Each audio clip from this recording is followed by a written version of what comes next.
The wine bottle felt heavier than it should as I poured Barolo into crystal glasses. My hand was steady. I'd perfected that after 8 months working at Ricciano's. Steady hands. Neutral expression. Professional invisibility. But tonight nothing felt steady. The ring on my left hand caught the amber light of the private dining room, throwing fractured rainbows across the white tablecloth. I'd worn it every single day for 10 years. My most precious possession. My only proof that the drowning had been real, that the man with desperate eyes had been real, that the promise pressed into my 16-year-old palm had meant something. I just couldn't forget. "Find me when you're older," he'd said, water still dripping from his dark hair, his hands shaking as he slid the ring onto my finger. "This is my grandmother's. It's worth a fortune, but it means nothing compared to what you just did. Keep it. And when you're ready, find me." 3 weeks later my family moved. Financial crisis they wouldn't explain. Packed our lives into a truck in the middle of the night and left no forwarding address. By the time I was old enough to try searching for him, the memories had gone hazy. Trauma does that, blurs the edges until you can't tell what was real and what your mind invented to make sense of the terror. But I kept the ring. Even when we had nothing. Even when keeping it meant I was selfish. Even when my mother begged me to sell it to pay rent. I kept it because it was the only time in my life I'd felt like a hero instead of a burden. "Isadora." Vittorio's sharp whisper cut through my thoughts. "Focus. These guests aren't the forgiving type." I nodded, smoothing down my server's vest. Black with crisp white shirt underneath, tie knotted perfectly at my throat. Professional. Forgettable. Exactly what I needed to be while my family struggled to stay afloat in a city that devoured people like us without mercy. But tonight felt different. Ever since this morning. Ever since I'd been hurrying down Fifth Avenue with groceries, distracted by the eviction notice burning a hole in my pocket, and tripped over uneven pavement. My bag had flown from my hands. I'd been falling forward, concrete rushing up to meet me, and then strong arms caught me, pulled me back against a solid chest, steadied me like I weighed nothing. I'd turned, an apology already forming, and looked up into the most beautiful face I'd ever seen. Dark eyes that seemed to see straight through me. Sharp jawline. Full lips parted in surprise. And something else. Recognition. Not the polite "have we met before" kind. The soul-deep, earth-tilting "I know you and I don't understand how" kind. We'd stood there on that busy Manhattan sidewalk, strangers pressed together, both feeling something impossible. His hands had stayed on my arms longer than necessary. My breath had caught in my throat. The city noise had faded to white static. "I know you," I'd whispered, not meaning to say it aloud. His grip had tightened fractionally. "Have we met before? I never forget a face, but you." His voice had been low, rough, confused. "You feel familiar." We'd separated reluctantly. He'd helped gather my scattered groceries, his fingers brushing mine as he handed me an orange. The contact had sent electricity up my arm. "Thank you," I'd managed. "Be careful," he'd said, those dark eyes still searching my face like he was trying to solve a puzzle. "The city's dangerous for beautiful women who aren't paying attention." Then he'd walked away and I'd stood there touching the ring on my finger, my heart pounding, thinking, I know him. But how?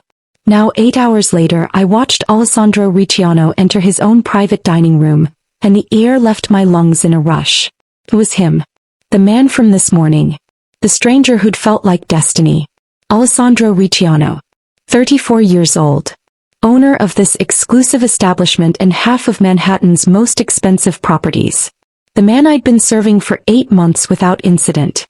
8 months of careful invisibility, of perfected professionalism, of absolutely no personal interaction beyond "Yes, Mr. Ricciano," and "Right away, Mr. Ricciano."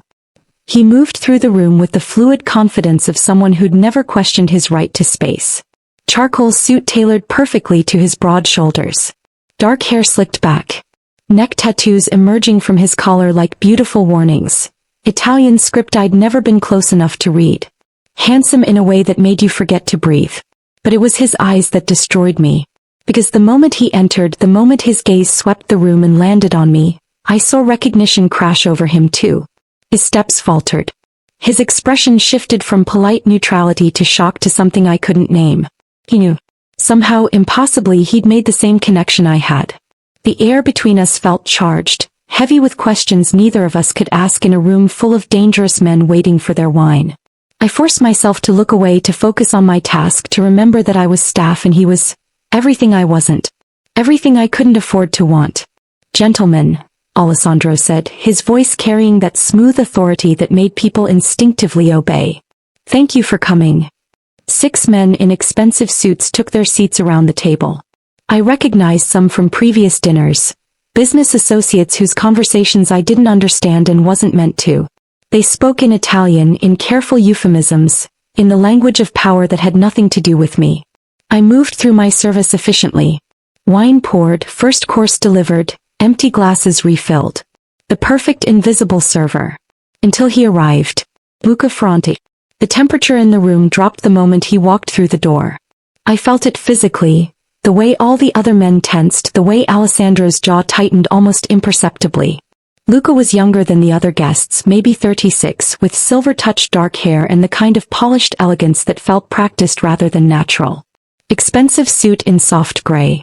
Confident smile that never quite reached his cold eyes. He took the seat directly across from Alessandro, and his gaze swept the room with the calculated assessment of a predator. When his eyes landed on me, they stopped. And I felt ice slide down my spine. As I knew him too. Not the way I knew Alessandro. Not with confusion and electric recognition.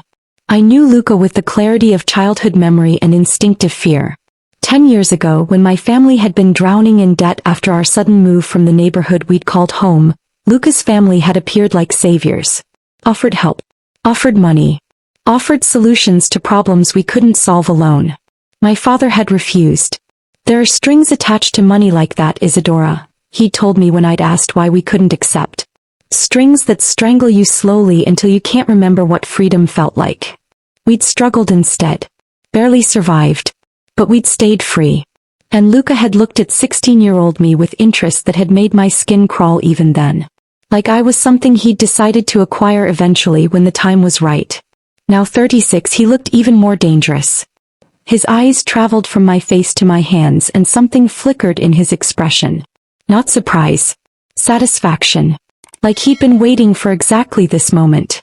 "You have excellent taste in staff, Alessandro," Luca said, his voice carrying that smooth arrogance of men who'd never been refused. His Italian was flawless, aristocratic. "This one is particularly beautiful." The other men shifted uncomfortably. This wasn't how business dinners worked. You didn't acknowledge the staff, didn't sexualize them, didn't cross lines that made everyone else complicit in your disrespect. But Luca wasn't done. He leaned back in his chair, smile widening, and switched to English, making sure I'd understand. "I remember her family, actually. The Husseinis. Fell on hard times about 10 years ago, didn't they? We tried to help, but..." He shrugged eloquently. "Pride is expensive." My blood turned to ice. He knew. He'd always known. And he'd been waiting. Alessandro's response was immediate, visceral, protective. "She's taken." 2 words. Simple. Absolute. Possessive in a way that made every man at the table go completely still. 2 words that shouldn't have meant anything. I wasn't his, wasn't anyone's, was just the server pouring their wine. But the way Alessandro said it, the way his voice dropped to something dangerous and certain, made those words feel like a claim. Like a line drawn in sand that Luca had just been warned not to cross. And then Alessandro's gaze dropped.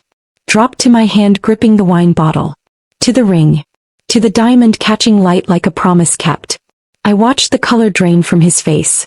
Watched recognition, real, devastating recognition, crash over him like a wave. His lips parted. His eyes went wide. His hand on the table clenched into a fist. "That ring," he whispered, his voice barely controlled. "Where did you get that ring?" The room had gone so quiet I could hear my own heartbeat thundering in my ears. I looked at the ring on my finger. The one I'd worn every day for 10 years, the one that represented the only heroic moment of my life, and then up at Alessandro's face. At the desperate hope and confusion and something like grief warring in his expression. And Luca's laugh cut through the silence like glass shattering. "Oh, this is perfect," he said, his smile wide and genuine and terrible. "You finally found her, Alessandro. After all these years of searching. After every investigator, every dead-end lead, every sleepless night." He leaned forward, his eyes glittering with malicious delight. How absolutely poetic that she's been serving you wine for 8 months, and you never even knew. The wine bottle slipped in my grip. Alessandro's chair scraped back as he stood abruptly, his eyes never leaving my face. You, he breathed. It was you. The girl who saved me. And the world I'd carefully constructed. The invisible server, the dutiful daughter. The woman who'd convinced herself the drowning was probably just a fever dream blown out of proportion by a traumatized 16-year-old, shattered completely. Because Alessandro Ricciano wasn't just the man from this morning. He was the man from that day. The one choking on lake water, thrashing in depths that wanted to drag him under forever. The one whose desperate eyes had locked with mine as I jumped in despite barely knowing how to swim myself. The one who'd pressed this ring into my palm and made me promise to find him. The one I'd spent 10 years trying to convince myself I'd invented. And Luca with his knowing smile and patient eyes had known all along. Had been watching. Waiting. Planning. For exactly this moment. What happens when destiny, obsession, and a decade-old promise collide in one impossible moment? Subscribe right now because this story has a twist every 60 seconds. And I promise you by the end you'll understand why sometimes the person who saves your life isn't the one you're meant to be with. Until they are. This is about a ring, a rescue, and the difference between being chosen by fate and choosing yourself. Let's go back to where it started. The morning had started ordinarily enough, which should have been my first warning. Nothing good ever came from ordinary days in my life. They were just the calm before chaos arrived to remind me that stability was a luxury people like us couldn't afford. I'd left our cramped apartment in Queens at dawn, the eviction notice folded in my pocket like a ticking bomb. 72 hours to come up with 3 months back rent or we'd be on the street. My mother's face when the landlord had taped it to our door kept replaying in my mind. That exhausted resignation of someone who'd fought too long and was running out of fight. The early shift at Ricciano's didn't start until 10, but I'd picked up a cleaning job in Midtown that paid cash and didn't ask questions. 2 hours scrubbing office bathrooms, then the subway back downtown, then 8 hours on my feet serving wine to men who spent more on a single bottle than my family made in a month. After that, if I was lucky, I could catch a few hours at the late-night diner that always needed extra hands during the graveyard shift. 3 jobs. Still not enough. The ring on my finger caught morning light as I hurried down Fifth Avenue, and I touched it reflexively. My ritual, my reminder. 10 years I'd kept it. 10 years my mother had begged me to sell it. That ring could change our lives, Isadora, she'd said last night, her voice raw from crying over the eviction notice. Whatever sentimental value it has, it's not worth being homeless. But she didn't understand. The ring wasn't sentiment. It was proof. Proof that once, just once, I'd been brave instead of scared. Strong instead of weak. A hero instead of a burden. I was 16 visiting my aunt's lake house upstate when I'd seen him drowning.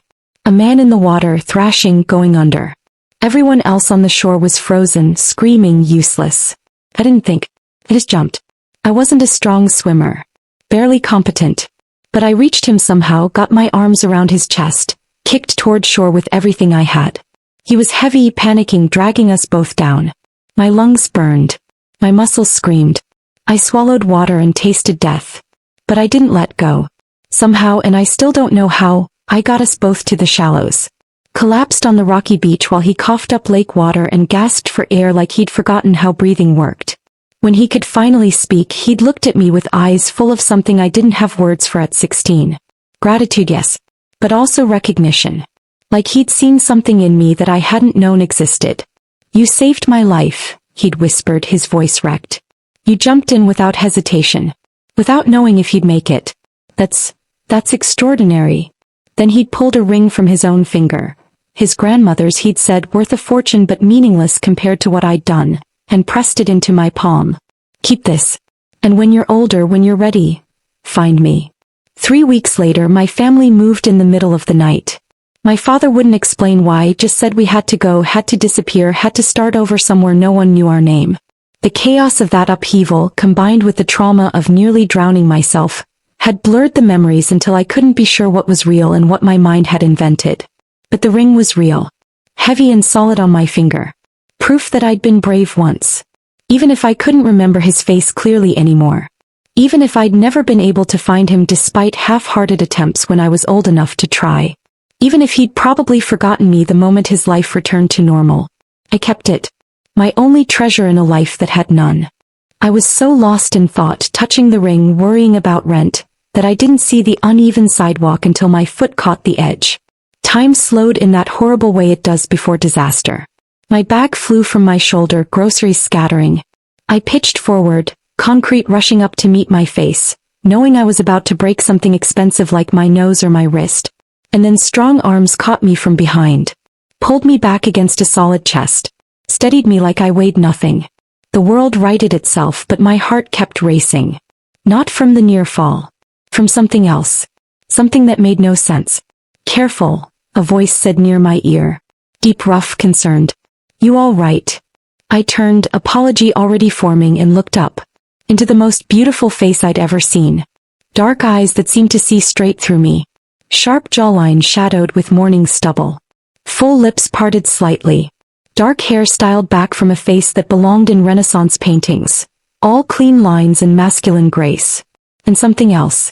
Something that made my breath catch and my skin warm and my mind go absolutely blank. He was staring at me the same way. Like I'd punched him. Like I'd said something profound in a language he almost understood. His hands were still on my arms, his grip firm but gentle. Neither of us moved. I started, then stopped, because what could I possibly say? "I know you even though we've never met? You feel like someone I've been searching for without knowing I was searching?" "I know you," I whispered instead, not meaning to say it aloud. His grip tightened fractionally. "Have we met before?" His eyes searched my face with desperate intensity. "I never forget faces, but you?" He shook his head slightly. "You feel familiar. Like I should know you. Like I do know you, but I can't remember how." The city moved around us. Taxis honking, people rushing past, the eternal chaos of Manhattan morning. But we stood frozen, two strangers feeling something impossible. "I don't think we've met," I managed, though my voice sounded uncertain even to my own ears. "I would remember." "So would I," he said quietly. "But this feeling." He trailed off, seeming to realize his hands were still on my arms. He released me slowly, reluctantly, and crouched to help gather my scattered groceries. His fingers brushed mine as he handed me an orange, and electricity shot up my arm.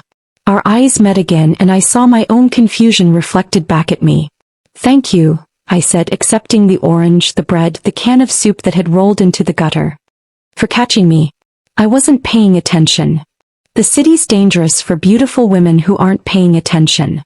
The words came out automatically, like he was used to giving warnings, used to being protective of strangers. I should have bristled at being called beautiful by a man I didn't know. Should have thanked him politely and walked away. Should have done anything except stand there staring while my heart did complicated things in my chest. "I'll be more careful," I whispered. He straightened, and I realized how tall he was. How his expensive suit, navy blue, perfectly tailored, marked him as someone from a different world than mine. How the gold watch on his wrist probably cost more than my family's entire year of rent. "You should," he said, but his voice was gentle. "Take care of yourself." Then he walked away, and I stood there on Fifth Avenue, touching the ring on my finger, groceries clutched to my chest, thinking, I know him. But how? The rest of the day passed in a haze. I went through the motions at my cleaning job, my mind elsewhere. On the subway to Ricciano's, I caught myself touching the ring obsessively, as if it could explain the morning's impossible encounter. By the time I arrived for my evening shift, I'd almost convinced myself I'd imagined the intensity of it. Chemistry, that was all. Attraction. Two strangers having a moment that felt significant but ultimately meant nothing. I changed into my server uniform in the staff room, black vest, crisp white shirt, tie knotted at my throat. Pulled my hair back into the neat bun I wore every shift. Became Invisible Isadora, the one who poured wine and cleared plates and existed as background to other people's important lives. Big night tonight, Vittorio told me as I checked the reservation list. Mr. Ricciano's hosting in the private dining room. 7 guests. All very important. Keep your service tight and your mouth shut. I nodded, used to these warnings. Alessandro Ricciano didn't entertain often, but when he did, the atmosphere changed.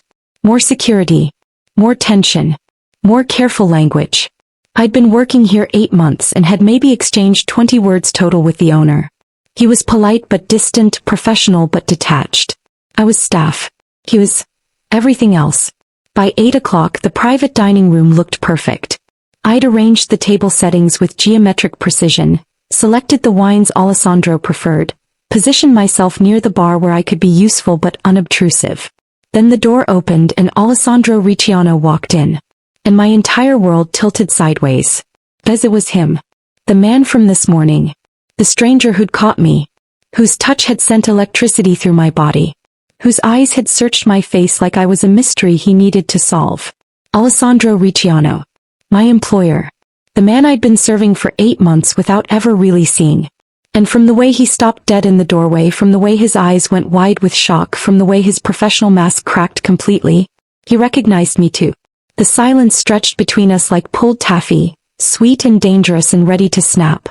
Alessandro stood frozen in the doorway of his own private dining room, his dark eyes locked on mine with an intensity that made breathing difficult. I watched his throat work as he swallowed, watched his jaw tighten, watched him struggle to resurrect the professional mask that had slipped. Miss Hussaini, he said finally, his voice carefully controlled. But I heard the tremor underneath. I didn't realize you were working this evening. I'm on the schedule every Thursday, Mr. Ricciano, I managed, proud that my voice came out steady. As I have been for 8 months. Something flickered in his expression. Embarrassment maybe, or shame at not having noticed. In his defense, I'd worked very hard at being invisible. Being seen led to questions, conversations, connections I couldn't afford. But now we'd seen each other. This morning in that charged moment on Fifth Avenue. And there was no unseeing it. Of course, he said, recovering. My apologies. I should pay better attention to my staff. He moved into the room and I forced myself to look away, to focus on arranging wine glasses that were already perfectly arranged. But I could feel him watching me even as he crossed to his seat at the head of the table. Could feel the questions he wasn't asking hanging in the air between us. How did I not know? How did I not see you before? The first guests arrived. 3 men in dark suits whose names I'd never learned and never would. They spoke in low Italian, words I couldn't fully understand but whose tone I recognized. Business. Territory. Power. I served wine with practiced efficiency, kept my eyes down, became invisible again. Or tried to. Because every time I approached Alessandro's end of the table, I felt his gaze tracking my movements. Felt the weight of his attention like a physical touch. More guests arrived. The conversation grew more animated, more tense. Something important was being discussed, negotiated maybe, or disputed. I didn't care. My job was to pour wine and fade into the wallpaper. Then Luca Ferrante walked through the door and the temperature in the room plummeted. I felt it before I saw him. The way all the other men's shoulders tensed, the way Alessandro's hand tightened on his wine glass, the way the easy conversation died mid-sentence. When I finally looked up, I understood why. Luca Ferrante was beautiful the way poisonous things are beautiful. Elegant. Refined. Perfectly constructed to lure you close before the venom hit. Silver threaded through his dark hair, making him look distinguished rather than old. His suit was softer gray than the others wore, custom-tailored to a lean frame that spoke of careful maintenance rather than natural strength. But it was his eyes that made my stomach drop. Cold. Calculating. Familiar. He scanned the room with predatory assessment before his gaze landed on me and stopped. And I watched recognition bloom across his face, not surprise but satisfaction. Like finding something he'd misplaced years ago and had finally tracked down. Luca, Alessandro said, his voice tight. I wasn't sure you'd come. Miss an opportunity to dine with you, old friend? Luca's smile was all teeth. Never. He took his seat directly across from Alessandro, but his eyes stayed on me. Though I see you've upgraded your service staff since my last visit. The other men shifted uncomfortably. This wasn't how these dinners worked. You didn't acknowledge the servers, didn't sexualize them, didn't make everyone complicit in your disrespect by forcing them to witness it. Alessandro's jaw tightened. My staff are professionals. I'd appreciate the same professionalism from my guests. Of course, of course. Luca leaned back, smile widening. He switched to Italian. Smooth, aristocratic, deliberate. You have excellent taste in staff, Alessandro. This one is particularly beautiful. I kept my expression neutral, my hands steady on the wine bottle, even as my heart rate spiked. Most servers wouldn't understand Italian. Most would stand there oblivious while men discussed them like property. But my grandmother had been from Naples. Had raised me speaking both English and Italian after my parents died. Had insisted I stay connected to our heritage even when assimilation would have been easier. So I understood every word. And from the cruel amusement in Luca's eyes, he'd been counting on that. He continued in Italian, his voice carrying. I remember her family, actually. The Husseinis. Fell on hard times about 10 years ago, didn't they? My blood turned to ice. We tried to help, Luca said, switching back to English now, making sure I'd understand this part. Making sure Alessandro would understand. Offered financial assistance. Very generous terms. But... He shrugged eloquently. Pride is expensive. The room had gone silent. Every man at the table was watching now. Watching Luca, watching me, watching Alessandro's reaction to this calculated provocation. And Alessandro's response was immediate. Fizzle. Protective in a way that made no sense for an employer defending a server he'd barely noticed until today. She's taken. 2 words. Simple. Absolute. Possessive in a way that made my skin flush and my breath catch. The words hung in the air like a declaration of war. Every man at the table went completely still. This wasn't protocol. This wasn't professional. This was personal. And then Alessandro's gaze dropped. Dropped from Luca's face to my hand gripping the wine bottle. To the ring. To the diamond catching candlelight and throwing fractured rainbows across the white tablecloth. I watched the color drain from his face. Watched his eyes go wide with shock, with recognition, with something that looked like grief and hope and desperate confusion all tangled together. His chair scraped back as he stood abruptly. That ring. His voice was barely above a whisper, but it carried in the absolute silence. Where did you get that ring? My mouth went dry. It was a gift. A long time ago. How long? He moved closer and I could see his hands shaking. How long ago? 10 years. The words came out small. I was 16. Alessandro reached out like he might touch the ring, then stopped himself, his hand hovering between us. My grandmother's ring. I gave it to. He stopped, swallowed hard. Tell me how you got it. Please. The desperation in his voice broke something in me. A man was drowning, I whispered. At a lake upstate. I pulled him out. He gave me the ring. Said to keep it. Said to find him when I was older. My throat tightened. Then my family moved and I never could. I tried but the memories they got hazy. The trauma made everything blur. Alessandro stared at me like I'd spoken in tongues. Like I just told him the sky was green and grass was blue. Like his entire understanding of reality had just shattered. You, he breathed. It was you. The girl who saved me. And Luca's laugh cut through the moment like glass breaking. Oh, this is perfect, he said, genuine delight in his voice. You finally found her, Alessandro. After all these years. After every investigator, every dead-end lead, every sleepless night searching. He leaned forward, his smile wide and terrible. How absolutely poetic that she's been serving you wine for 8 months, and you never even knew. Alessandro's office was nothing like I'd imagined, though in 8 months of working here I'd never actually imagined it at all. Imagining the private spaces of powerful men felt dangerous, like I might accidentally want things I had no right to want. But now I stood in the middle of it, door closed behind us, city lights streaming through floor-to-ceiling windows, and all I could think was, this is where he lives his real life. The dinner had ended badly. After Luca's revelation, the other guests had made polite excuses and left quickly, sensing the personal earthquake happening and wanting no part of it. Luca had departed last, that cruel smile still on his face, saying something in Italian I didn't quite catch but that made Alessandro's jaw turn to stone. Then Alessandro had looked at me, really looked at me for the first time in 8 months and said quietly, "My office. Please. We need to talk." Now we faced each other across an expanse of plush carpet, neither quite sure how to start this conversation. "Sit," Alessandro said finally, gesturing to the leather couch. "Please. You're not in trouble. I need to understand." I sat, hands clasped in my lap, hyper-aware of the ring's weight on my finger. Alessandro paced to the windows, stared out at Manhattan glittering below, then turned back to me. "Tell me everything," he said, his voice raw. "The drowning. What do you remember? I took a breath, reaching back into memories I'd spent 10 years trying to keep straight despite trauma's best efforts to blur them.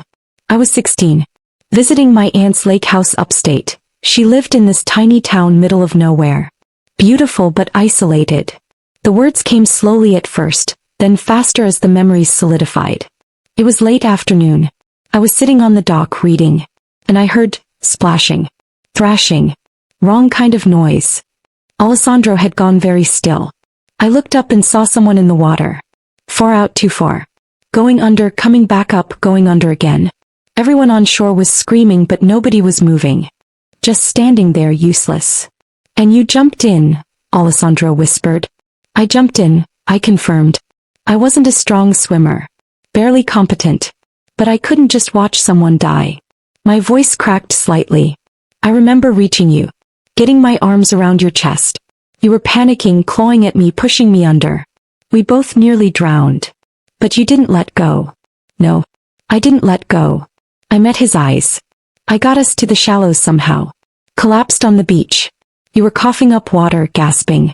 I thought you were going to die anyway. Thought I'd failed. Alessandro moved to the couch, sat down next to me, close but not touching. His hands were shaking. You didn't fail. You saved my life. He ran a hand through his hair, destroying its perfect styling. I need to tell you something. About why I was in that water. Something in his tone made my chest tighten. I wasn't swimming, Alessandro said quietly. I was thrown in. Weighted down. It was. He stopped, choosing words carefully. An attempt on my life. Business dispute. I was 24, newly in charge of my father's empire after his sudden death. Made enemies quickly. Someone decided to eliminate the problem. Horror washed over me. That's why you were so desperate. Why you fought so hard against me. You were tied down, couldn't swim even if you knew how. The weights were on my ankles, he confirmed. I'd managed to kick one loose, but the other. He shook his head. When you pulled me to shore, when you saved me despite being a child yourself, despite having every reason to be terrified. I looked at you and saw courage I'd never seen before. The ring, I whispered. My grandmother's. She'd given it to me when I turned 18. Said it represented our family's strength, our survival through generations. When I gave it to you. He looked at my hand, at the diamond that had lived on my finger for 10 years. I told you to keep it. To find me when you were older. I wanted to know the brave girl when she became a woman. My family moved 3 weeks later. The pain of that upheaval, even 10 years distant, still stung. Middle of the night. Financial crisis my father wouldn't explain. We left no forwarding address. By the time I was old enough to try finding you, the memories had gotten hazy. The trauma made everything blur together. I searched, Alessandro said, and the raw pain in his voice made me look at him sharply. For 10 years I searched. Hired investigators. Followed every lead. I knew your first name, Isadora. I knew roughly how old you were. I knew the lake, the town. But nobody remembered a 16-year-old girl. The town was small, transient. Summer people came and went. Your aunt must have sold the house, moved away. She died, I said quietly. 6 months after the drowning. Heart attack. My mother's only sister. We never went back. Alessandro leaned forward, elbows on his knees, hands clasped. I became obsessed. My mother. He stopped, swallowed hard. My mother watched me search for years. Watched it consume me. And when she got sick, when the cancer spread and the doctor said there was nothing more they could do. Alejandro, I whispered, seeing where this was going. Her dying wish, he said, voice cracking. 6 weeks ago. I was holding her hand and she made me promise. Find the girl who saved you, Alessandro. She saved you for a reason. Marry her. Promise me. The weight of that promise settled over us like fog. This morning, I said slowly. The morning encounter. That wasn't random, was it? Alessandro closed his eyes. No. My investigator got a lead 2 days ago. A server at an upscale bar wearing an expensive vintage ring. He sent me your work schedule, your route home. He opened his eyes, met my gaze directly. I followed you. Waited for an opportunity to see if it was really you. The betrayal should have stung. But I was too overwhelmed by everything else to feel it properly. When you tripped, Alessandro continued. When I caught you and looked into your eyes, that wasn't manipulation. That reaction was real. I felt it too. That recognition, that connection. I just didn't understand why until tonight. Until I saw the ring. Luca knew, I said suddenly, the pieces clicking together. He knew exactly who I was. He's known all along. Alessandro's expression darkened. Yes. I realized that the moment he mentioned your family. Luca's family helped yours 10 years ago. Tried to, I corrected. Offered money. My father refused. Said there were strings attached we couldn't afford. I looked at Alessandro, fear creeping up my spine. He's been watching me, hasn't he? All these years. Waiting. For exactly this moment, Alessandro confirmed grimly. For me to find you. For me to care. He stood, paced back to the windows. Luca has always been my rival. Always looked for weaknesses to exploit. And now. Now he knows I'm yours, I finished. Alessandro turned sharply. Are you mine? The question hung between us, loaded with 10 years of searching, a dying mother's wish, a morning encounter that felt like fate, and a ring that connected us across time. I don't know, I whispered honestly. I don't know what I am. Alessandro made espresso while I tried to process the fact that my entire life had just pivoted on the axis of a ring I'd kept for a decade. His office had a small kitchen area. Sleek appliances, marble counters, the kind of casual luxury that came from having so much money you stopped thinking about it. My mother was diagnosed 3 years ago, he said, measuring grounds with precise movements. Ovarian cancer. They caught it late. Treatment bought time but not much. The espresso machine hissed and gurgled. She made her peace with dying. But she couldn't make peace with me being alone. I watched him pour 2 tiny cups, bring them to the couch. Accepted mine with hands that weren't quite steady. I'm her only child, Alessandro continued, sitting beside me. After my father died when I was 24, it was just the two of us. She watched me become harder, colder, necessary for survival in my world, but it worried her. She wanted me to find someone who'd remind me how to be human. And she thought that someone was me, I said quietly. The girl from the lake. She never stopped believing I'd find you. Alessandro sipped his espresso. Every investigator I hired, every dead end, every sleepless night, she'd tell me the same thing. You'll find her when you're meant to. Like it was destiny. Like fate had chosen you for me. The word destiny made something twist in my chest. 6 weeks ago, Alessandro said, his voice dropping, I was sitting beside her hospital bed. Midnight. She was drifting in and out. The morphine made her confused sometimes, but in that moment she was lucid. Crystal clear. He set his cup down with trembling hands. She grabbed my wrist, looked me right in the eyes. And she said, promise me you'll find her. The girl who saved you. She saved you for a reason, Alessandro. Marry her. Build a life with her. Promise me. And you promised, I whispered. What else could I do? She was dying. I would have promised her anything. Alessandro's eyes were wet. She died 4 hours later. And I woke up the next morning with the weight of that promise crushing me. I set my own cup down, reached out instinctively, took his hand. His fingers closed around mine, warm, solid, desperate. The investigator called 2 days after her funeral, he continued. Said he had a lead. A server at Ricciano's, the establishment I'd owned for 3 years but barely visited, wearing a ring that matched the description of my grandmother's. I didn't believe it at first. Too convenient. Too perfect. But you followed me anyway, I said. I had to know. He looked at our joined hands. When I saw you this morning, when I caught you, when I felt that connection, I thought I was imagining it. Projecting what I wanted to feel onto a beautiful stranger. But then tonight, seeing the ring. It's real, I finished. All of it. The drowning, the ring, the searching. It's all real. We sat in silence, hands clasped, the weight of revelation settling over us. Then my phone buzzed in my pocket, shattering the moment. I pulled it out, saw my mother's name, felt my stomach drop. She never called during my shifts unless it was an emergency. I'm sorry, I have to, I started. Of course. Take it. I stood, walked to the windows for some privacy. Mama? What's wrong? My mother's voice was thin, brittle, terrified. Isadora. It's Sophia. She collapsed at school. They took her to the hospital. The doctors are running tests but they're saying, her voice broke. They're saying her heart. Something about her heart. The bills. Isadora, I don't know how we'll. The world tilted sideways. Sylvia. My baby sister. 16 years old. The same age I'd been when I jumped into that lake. I'm coming, I said, already moving toward the door. Which hospital? Queen's General. But Isadora, the medical bills. I'll figure it out. I'm coming now. I ended the call, grabbed my coat from where I'd left it earlier, turned to find Alessandro already standing, car keys in hand. Your sister? He asked. How did you? I heard enough. Come on. My car's faster than the subway. You don't have to. Yes, he said firmly. I do. The drive to Queen's General took 20 minutes that felt like hours. Alessandro drove with focused intensity, his expensive sedan eating up miles while I sat in the passenger seat trying not to fall apart.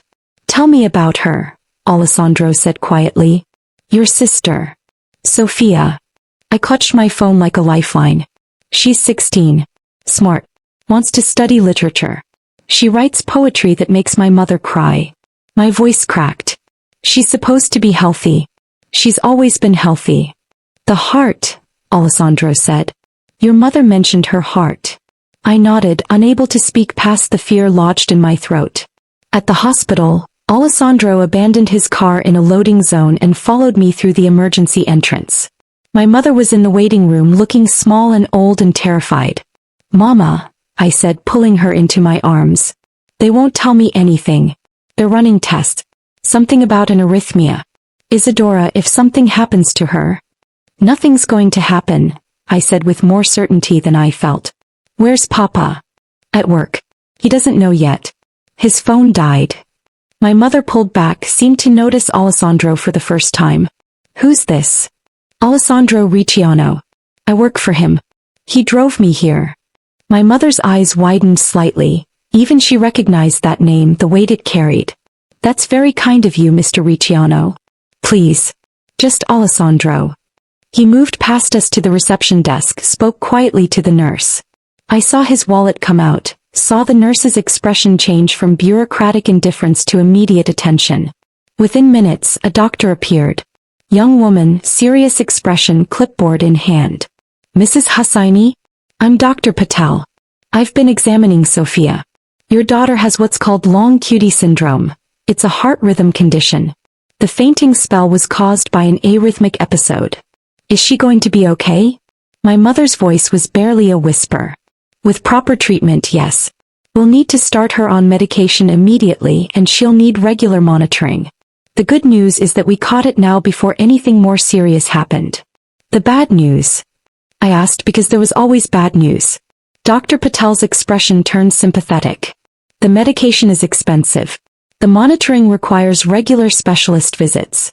Without insurance, and I see here that Sophia's only covered by basic emergency care, you're looking at significant out-of-pocket costs. How significant? My mother asked. First year of treatment including initial testing and medication? Approximately $40,000. The number hit me like a physical blow. 40,000. We couldn't make rent. We had 72 hours before eviction. We had nothing. My mother made a sound like something breaking. And Alessandro said quietly but firmly, it's handled. We all turned to stare at him. The treatment, the specialists, the medication, all of it. I'll cover the costs. Mr. Ricciano, my mother started, we can't possibly. Mrs. Hussaini. Alessandro's voice was gentle but left no room for argument. Your daughter saved my life 10 years ago. I've spent a decade trying to find her, trying to repay that debt. This is the least I can do. My mother looked at me confused. Saved his life. The drowning, I whispered. Mama, the man I pulled from the lake. It's him. It's Alessandro. Understanding dawned across her face, followed by shock, followed by tears. Alessandro turned to Dr. Patel. Whatever Sophia needs, the best specialists, the best care, bill it to this account. He handed her a card. And I want her moved to a private room immediately. Dr. Patel looked at the card, her eyes widening. Of course, Mr. Ricciano. Right away. After she left, my mother grabbed Alessandro's hands. Thank you. Thank you. I don't know how we'll ever repay. You don't, Alessandro said firmly. This isn't a debt. It's... He glanced at me. It's what family does. And standing in that sterile hospital waiting room, fluorescent lights humming overhead, the smell of antiseptic thick in the air, I felt the walls I'd spent 10 years building begin to crumble. Because Alessandro Ricciano hadn't just recognized a ring. He'd recognized an obligation. A connection. A promise made on a lakeshore a decade ago. And I didn't know whether that terrified me or made me feel safer than I'd felt in years. Sophia was moved to a private room within the hour, and watching my mother's face when she saw it. The actual bed instead of a gurney, the window overlooking the city, the private bathroom, I understood for the first time what money really bought. Not things. Not luxury. Dignity. My sister was asleep, pale but peaceful, when we were finally allowed in. Four in her arm, monitors beeping steadily. Alive. Safe. She's going to be fine, I whispered to my mother, though I was saying it to convince myself too. Thanks to your Mr. Ricciano, Mama said quietly. He's not mine, I said automatically. No. She gave me a look that held 10,000 years of motherly knowing. Then why did he look at you like you're the only person in the room? Before I could answer, Alessandro appeared in the doorway. The specialist will be here in the morning. Dr. Chin, best cardiac electrophysiologist in New York. I've arranged for him to take Sophia on as a priority patient. You didn't have to do that, I said, though gratitude was choking me. Yes, he said simply. I did. We stayed at the hospital until Sophia woke briefly around midnight, groggy but coherent enough to squeeze my hand and whisper, "Stop crying. I'm fine." You scared me, I managed. Sorry. Her smile was weak but real. Guess I've got a dramatic heart. Like yours. After she drifted back to sleep, Alessandro drove my mother and me back to Queens. The apartment building looked even more depressing after the hospital's clean efficiency. Peeling paint, broken security door, the smell of mildew in the stairwell. This is us, I said quietly, embarrassed in a way I hadn't been before. Before, Alessandro had been my employer, someone from a different world. But after tonight, after everything, the gap between our lives felt more pronounced. Let me walk you up, he said. You don't have to. Isadora. He said my name with such quiet firmness that I stopped arguing. We climbed to the third floor in silence. At our door, my mother unlocked it, then turned to Alessandro. I don't know how to thank you properly, Mr. Ricciano. For Sophia, for driving us, for everything. You've given us, her voice broke.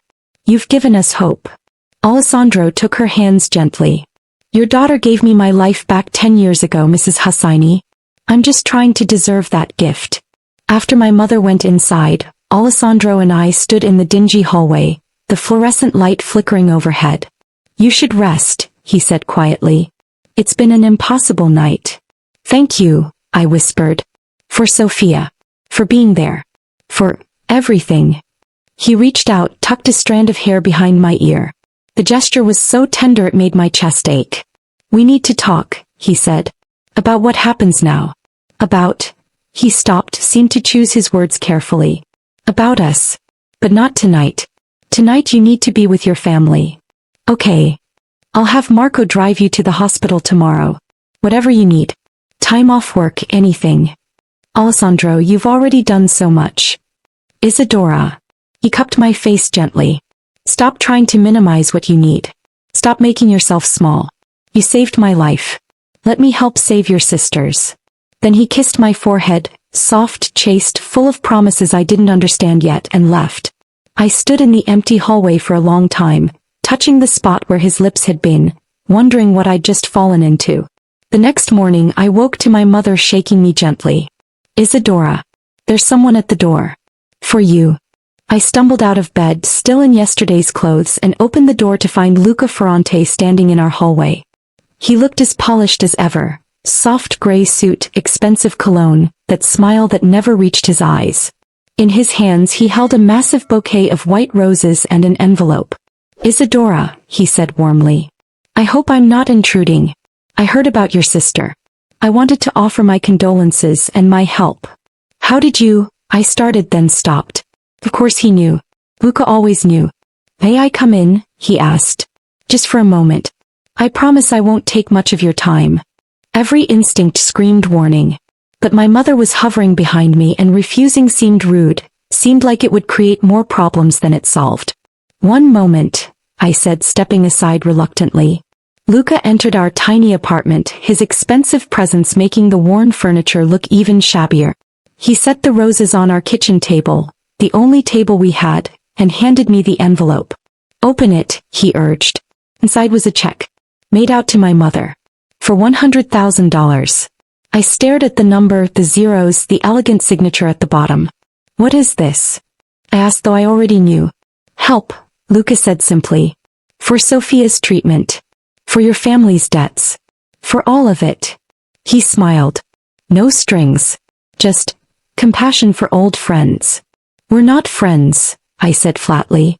"Not yet." His smile widened. "But we could be."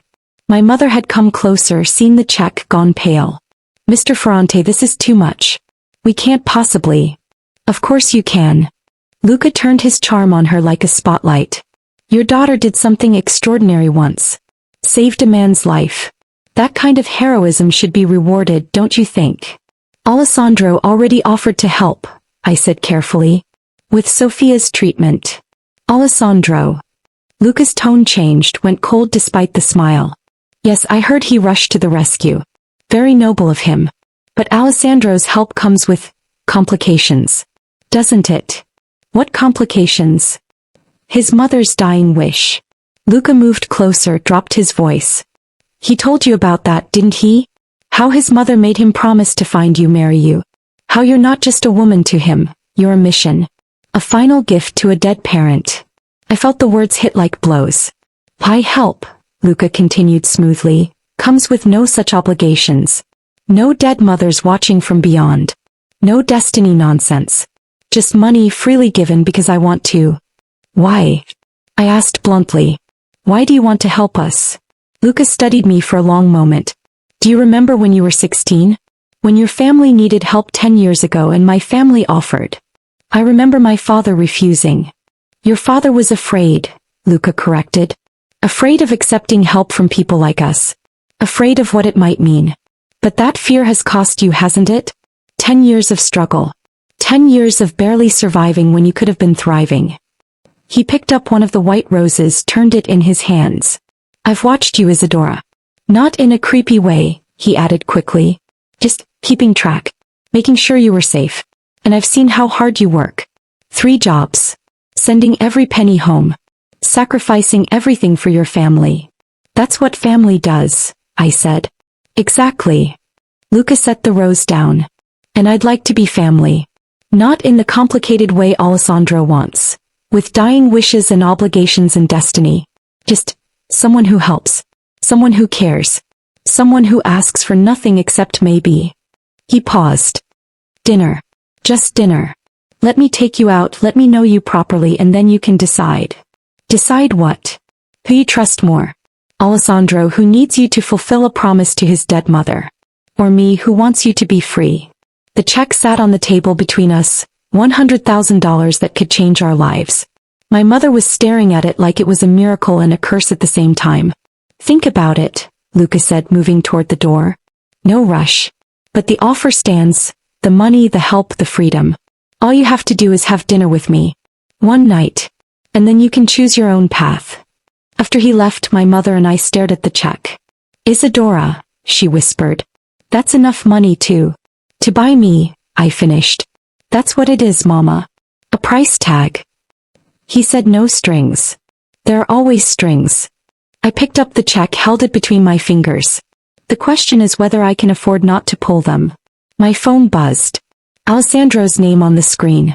"Marco is outside whenever you're ready. Dr. Chin will be at the hospital at 10. And Isadora, we need to talk about what happens next." I looked at the check in one hand, the phone in the other. 2 men. 2 offers. 2 very different strings. And me, in the middle, trying to figure out which choice was really mine to make. I didn't cash Luca's check. I also didn't throw it away.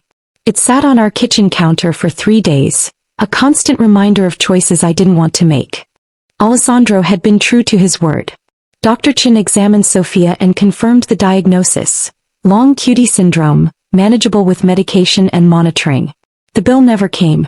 Instead, Sophia was enrolled in a comprehensive cardiac care program that would have taken us years to afford.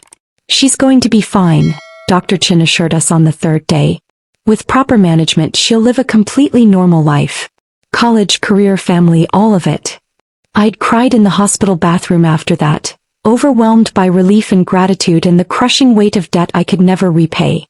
When I finally returned to work, Alessandro had given me the time off without question. I found a new contract in my employee file. Salary doubled. Benefits expanded. Household manager instead of server. I found him in his office that evening reviewing spreadsheets.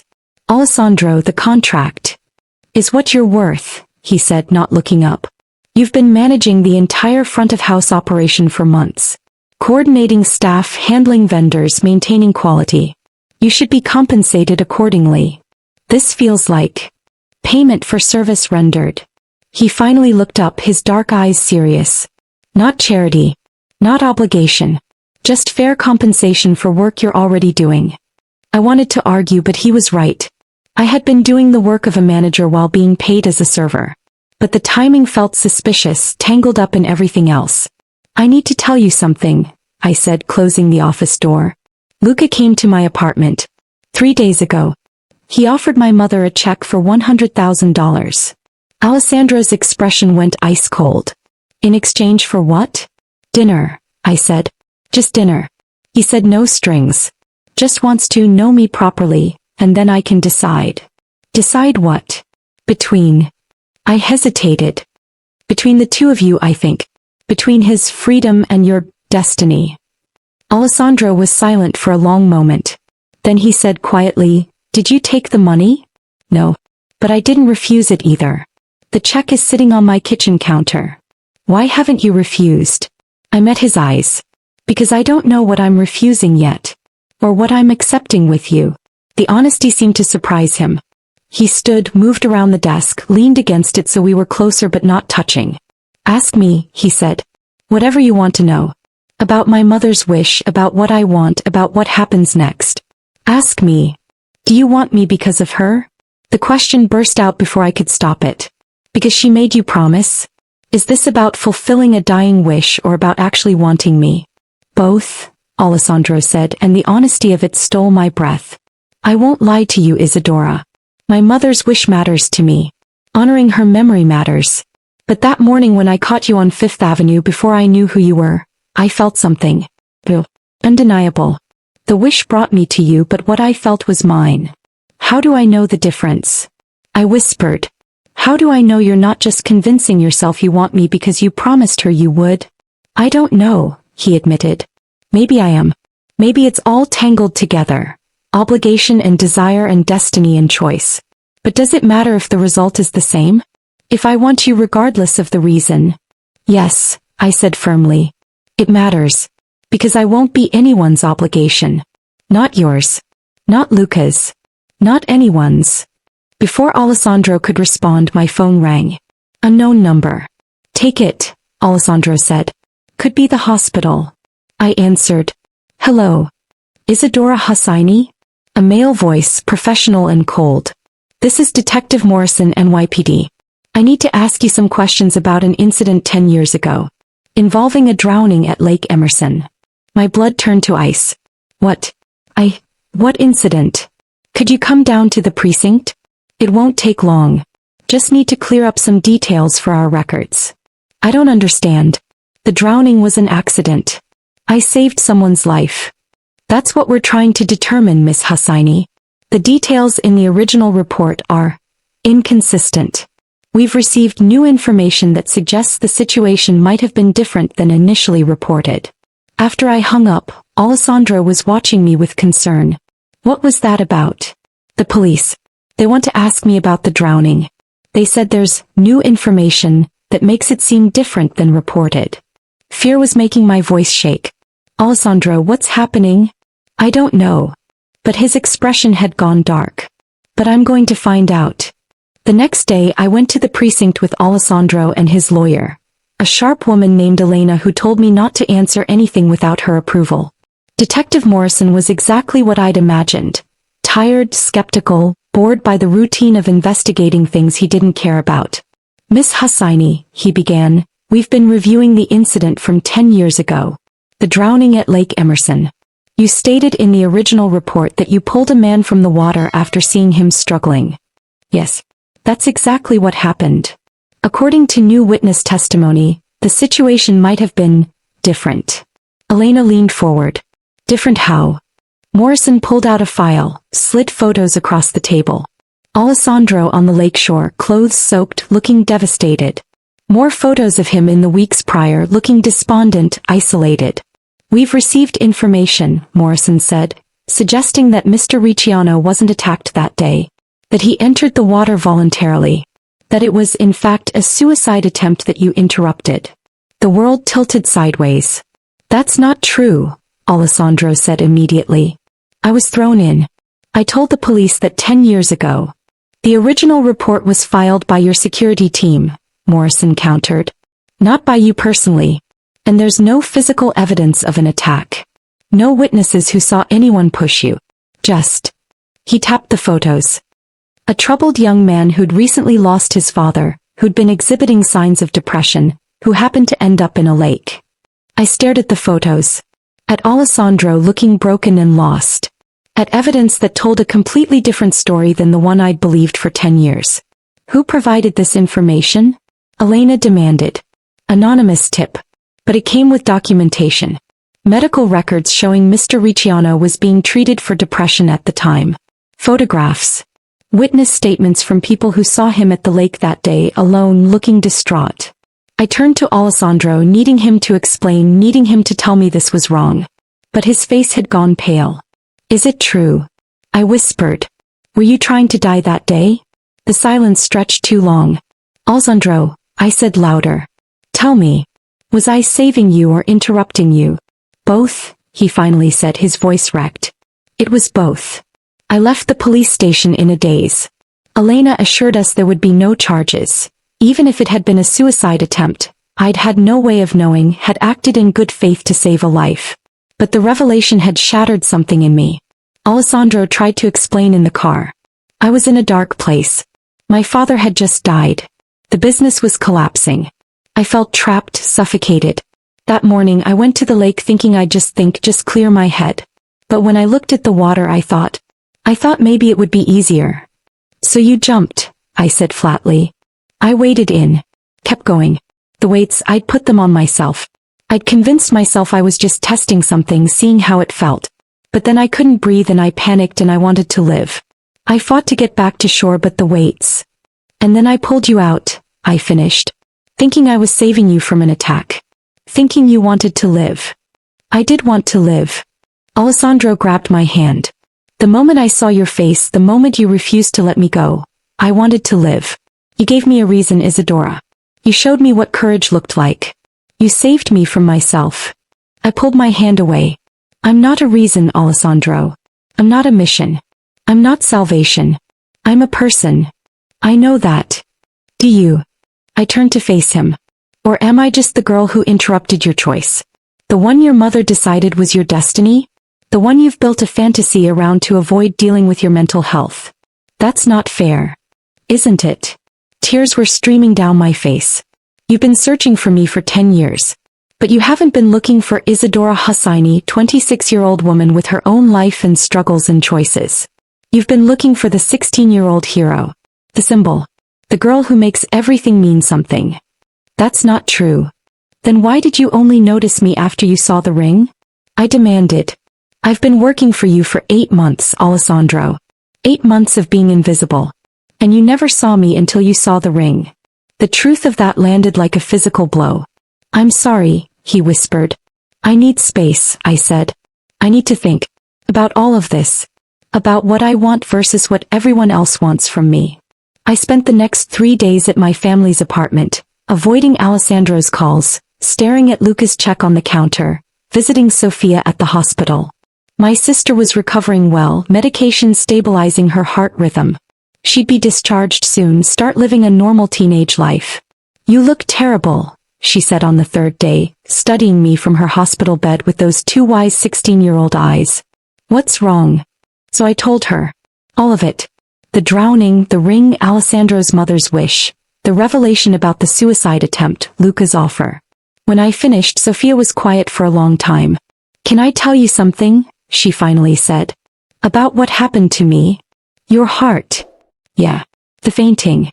The doctors said it was my heart, but that's not the whole truth." She looked down at her hands. "I knew something was wrong. I'd been feeling weird for months. Dizzy. Chest pains. But I didn't tell anyone." "Why not?" "Because I didn't want to be a burden. Because we couldn't afford doctors. Because I thought if I just ignored it, it would go away." She looked up at me. "But ignoring it almost killed me, I say. And you know what would have happened if I had died?" I couldn't speak. "You would have blamed yourself. For not noticing.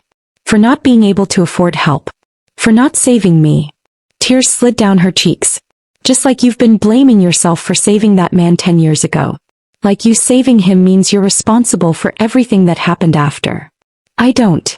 "Yes you do," Sophia interrupted. "You're trying to save everyone. Alessandro from his past. Luca from whatever he's trying to get from you. Mama and Papa from poverty. Me from my heart. But I say..." She grabbed my hand. "You can't save everyone. And trying to is just different drowning." Her words echoed in my head that night as I lay in bed, unable to sleep. Different drowning. Wasn't that exactly what I'd been doing? Drowning in everyone else's needs, everyone else's wants, everyone else's versions of who I should be? At midnight there was a knock on the door. I opened it to find Luca standing in the hallway looking unusually serious. "I'm sorry for coming so late," he said. "But I need to show you something. It's about Alessandro. About the drowning. About what really happened that day." Despite every warning bell, despite knowing this was manipulation, I followed him to his car. He drove us to a warehouse in Brooklyn, led me to a private office, pulled out a laptop. "I had investigators look into the drowning," he said. "After I realized who you were, after I understood what Alessandro was doing to you. And I found something. Proof that changes everything." He turned the laptop toward me. Security footage. The lake 10 years ago. A different angle than any I'd seen before. Alessandro walking to the water's edge. Alone. Looking devastated. Sitting down. Staring at the water for long minutes. Then standing. Wading in. Going deeper. No one pushing him. No weights visible. Just a man walking into water like he'd made a decision. "He lied to you," Luca said quietly. "He lied to the police. He's built this entire fantasy about being attacked, about needing to be saved, because he can't face that he tried to die. And he's pulled you into that fantasy." I stared at the screen, watching Alessandro disappear under the water. "I'm not showing you this to hurt you," Luca continued. "I'm showing you because you deserve truth. Real truth. Not the version Alessandro's mother wanted to believe. Not the destiny narrative he's convinced himself of. Just, what actually happened. Why do you care?" I whispered. "Because I've watched you for 10 years, Isadora. Watched you struggle. Watched you sacrifice. And I want you to be free. Free from guilt, free from obligation, free from men who see you as salvation instead of as yourself." He closed the laptop, moved closer. "Have dinner with me. Just dinner. Let me show you what it's like to be wanted for you, not for what you represent. And then if you still want Alessandro and his complicated destiny and his dead mother's wish, I'll step back. But at least you'll have chosen with your eyes open." I looked at Luca, at his earnest expression, at the check still waiting on my family's counter. Then I looked at my phone, at Alessandro's unanswered calls. 2 men. 2 offers. 2 very different futures. And me, drowning in the middle, trying to remember how to swim. "Okay," I heard myself say. "Dinner. One dinner. Then I decide." Luca's smile was triumphant. "Tomorrow night. I'll pick you up at 8. After he drove me home, I sat in the apartment staring at that footage on my phone. He'd sent it to me for my records. Alessandro walking into water. Alone. Choosing. And me about to choose too. The question was, which choice was really mine? The dinner with Luca never happened. Because the next morning I woke to my mother screaming. Sophia was gone. Her hospital discharge had been scheduled for that afternoon, but when my mother went to check on her at 6 a.m., the bed was empty. No note. No explanation. Just gone. My phone buzzed 30 seconds later. Unknown number. Text message. Your sister is safe. For now. Marry me by midnight tonight and she stays that way. Come to my estate at 7 p.m. Alone. Or the next time you see Sophia she'll be in the East River. An address followed. Then a photo of Sophia, zip-tied to a chair in a basement, eyes wide with terror. The number was Luca's. I called Alessandro with shaking hands. He took her, I said when he answered. Luca took Sophia. He wants me to marry him by midnight or he'll kill her. Where are you? Home. He sent an address. Said to come alone at 7. Don't you dare go alone. Alessandro's voice was steel. Send me the address. I'm calling the police right now. He said no police or she dies. Isadora, listen to me. I have to go, I interrupted. I have to save her. It's what I do. It's who I am. You're not going to sacrifice yourself for him. Watch me. I hung up, silenced my phone and started planning. By 6:30 I was standing outside Luca's estate. A Gothic mansion in Westchester, all stone walls and iron gates and the kind of old money that bred entitlement and obsession. The gates opened automatically when I approached. Like he'd been watching. Waiting. Luca met me at the door looking calm and reasonable and completely insane. Isadora. I'm glad you came. And alone I see. Smart. Where is she? Safe. For now. He gestured inside. Come in. We have things to discuss before midnight. The interior was exactly what I'd expected. Dark wood, expensive art, the suffocating weight of inherited wealth. Luca led me to a sitting room that probably cost more than my family would make in 10 lifetimes. Why are you doing this? I asked, refusing to sit. Because I'm tired of waiting. He poured himself a scotch, didn't offer me one. 10 years I've been patient. Watching you. Waiting for you to be desperate enough. Smart enough to see that Alessandro isn't your savior. He's your prison. So you kidnapped my 16-year-old sister? I'm giving you a choice. Luca sipped his drink. Marry me tonight. I have a judge waiting, perfectly legal, and I'll give you everything. Money, security, freedom from Alessandro's destiny narrative. Sophia goes free. Your family's debts disappear. You live in comfort for the rest of your life. As your wife. As my partner. He moved closer. I've loved you since you were 16, Isadora. Loved your courage, your strength, your refusal to give up. I offered to help your family then and your father's pride ruined it. But now you can choose. For yourself. For Sophia. For your future.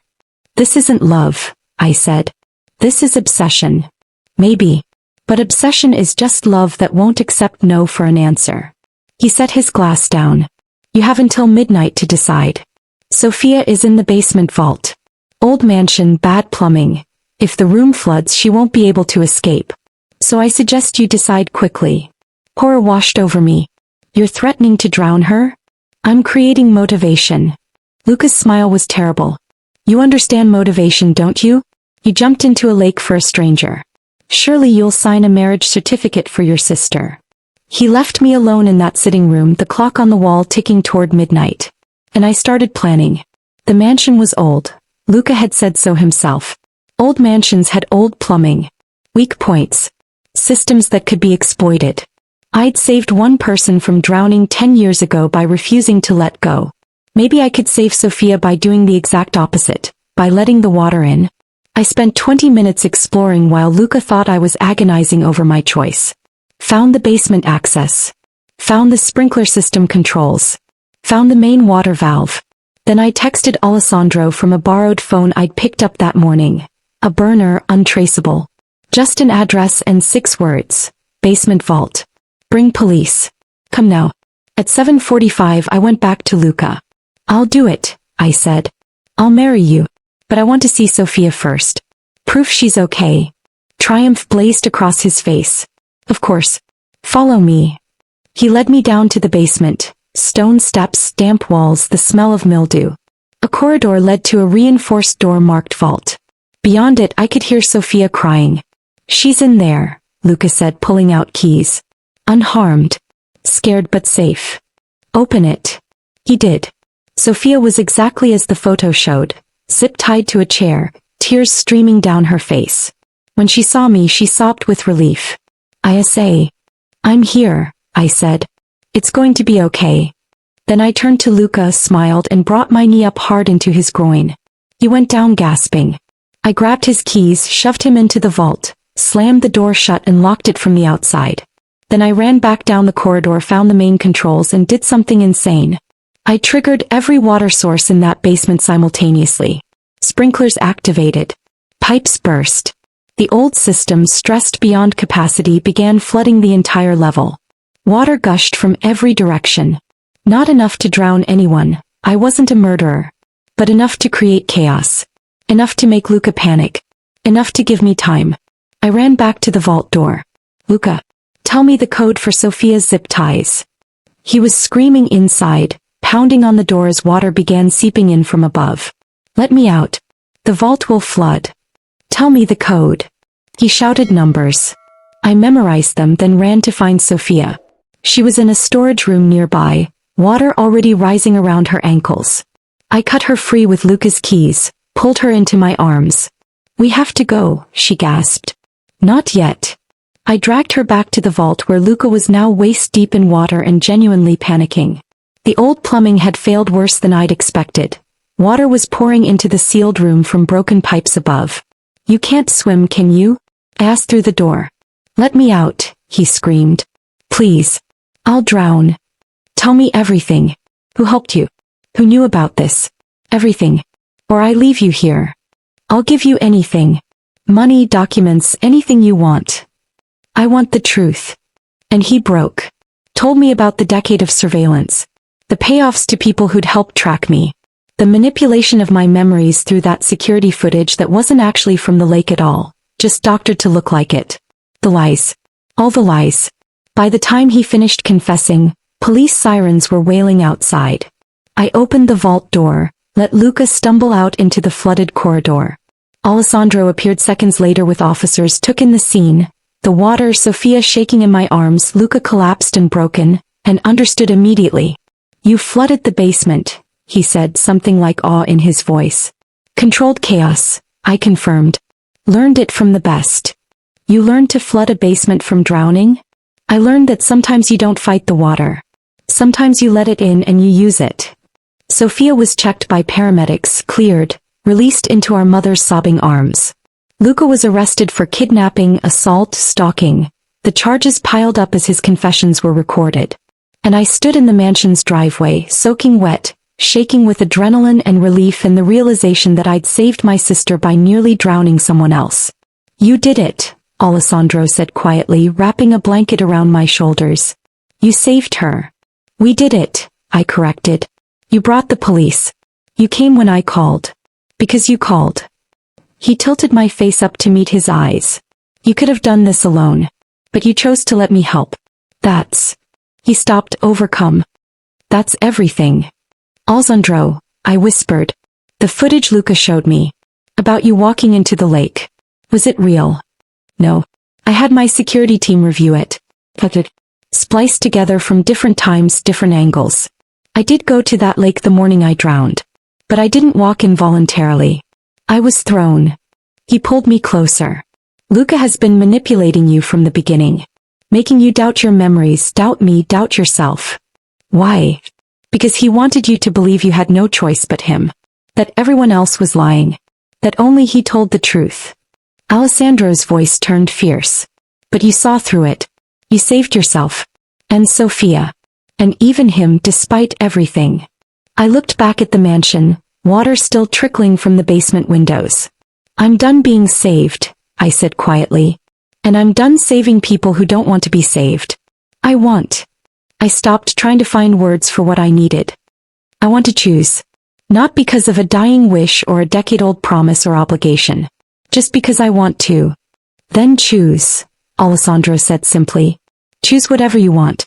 I'll accept it. Even if it's not me. And standing there in the driveway of my kidnapper's mansion, soaking wet and shaking and finally free, I chose. 6 months later, I stood in the same lake where I'd pulled Alessandro from drowning 10 years ago. The water was calm, reflecting late afternoon sun, looking nothing like the choppy nightmare it had been that day. You ready for this? Sophia asked beside me. She'd become my maid of honor by default. The only person who really understood what this choice meant. I think so. I touched the sapphire ring on my finger. Not Alessandro's grandmother's diamond. That ring sat in a museum now, part of an exhibit on immigrant stories and family heirlooms. This sapphire was new, chosen specifically for me, representing us instead of past obligations. You know, Sophia said, when you told me you were marrying him, I thought you were insane. I probably am. But then you explained how you made him wait. How you made him prove it wasn't about his mother's wish. How you dated for 6 months with no pressure, no destiny talk, no obligation. He squeezed my hand. That's when I knew you were actually sane. Maybe for the first time in your life. He was right. After Luca's arrest, after Sophia's recovery, after the truth came out about the manipulation and lies, I'd told Alessandro I needed time. Real time. To figure out who I was separate from being the girl who saved the drowning man. 6 months, I'd said. We date normally. No talk of destiny or dying wishes or fate. Just two people getting to know each other. And at the end we decide, separately, honestly, if this is what we actually want. Alessandro had agreed without hesitation. Those 6 months had been strange and wonderful and sometimes terrifying. We'd had normal dates. Dinners, movies, walks through Central Park. We'd had fights about stupid things like which pizza place was best. We'd had moments of incredible connection and moments of doubt. But slowly, carefully we'd built something real. Not based on a promise made 10 years ago. Not based on his mother's dying wish. Not based on destiny or fate or obligation. Based on choice. Daily, conscious, mutual choice. He's lucky, Sophia said now, adjusting my simple white dress. You're letting him keep you. We're keeping each other, I corrected. The ceremony was tiny, immediate family only, here at this lake that had started everything. Alessandro's mother's grave was visible from where we stood, marked by a simple stone. He'd made peace with honoring her memory without being controlled by her wishes. When Alessandro appeared from the path, I felt my breath catch the way it had that morning on Fifth Avenue. The way it probably always would. He wore a simple dark suit, no tie, looking nervous and happy and real. Hi, he said when he reached me. Hi yourself. The officiant, a kind woman from Sophia's hospital who'd helped us navigate the medical system, smiled at us both. We're gathered here today, she began, to celebrate a choice. Because that's what this is. Not destiny, not obligation, but choice. These two people choosing each other despite every reason not to. Despite the past. Despite the complications. Despite everything. He turned to me. Isadora, do you have your vows?